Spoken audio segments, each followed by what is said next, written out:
Баршаңызға сәлем. Бүгін сіздермен үй жағдайында қолжетімді ингредиенттердің көмегімен дәл осындай клубника шоколады жасайтын боламыз.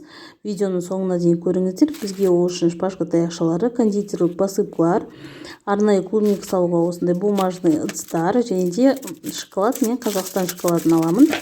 Бұл рецепт тек қана өзіңізге үй жағдайында жасауға арналған болып табылады. Сатуға бұл қыздар бармайды.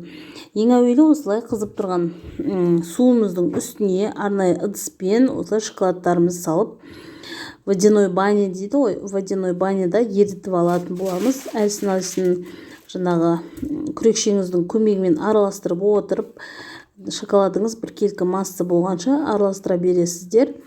Міндетті түрде қанша не керектігі жөнінде барлығын төменге описание бөліміне жаза кететін боламын. Шоколадыңыздың дайын болғанын қасықтың көмегімен білсеңіз болады.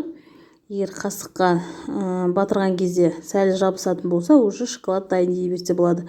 Енді осылай шпажкаларды клубникаларға түйреу арқылы жаңағы дайын болған шоколадыңызды осылай ыңғайлы ыдысқа құйып алыңыздар.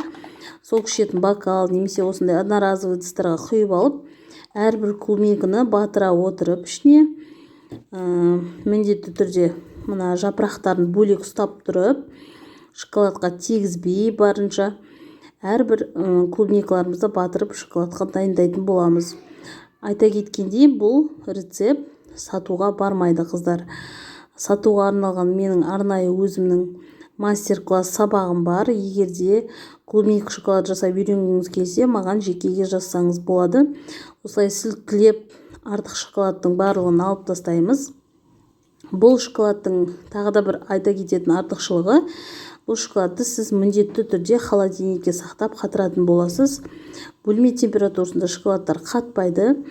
Және де осындай бетіне әдемілеп посыпкаларыңызды сеуіп берсеңіз болады. Үстеліңіздің сәнін алып, өте керемет болып тұрады. Міндетті түрде жасап көріңіздер. Ең сонда мен осылай қалған шоколадтың көмегімен қайтадан клубникаларымыздың бетін әсемдеп шықтым. Бұл әрине өзіңіздің қалауыңызға байланысты. Егер де видео ұнаса, каналыма тіркеліп, лайк басып, комментарий жазуды ұмытпаңыздар.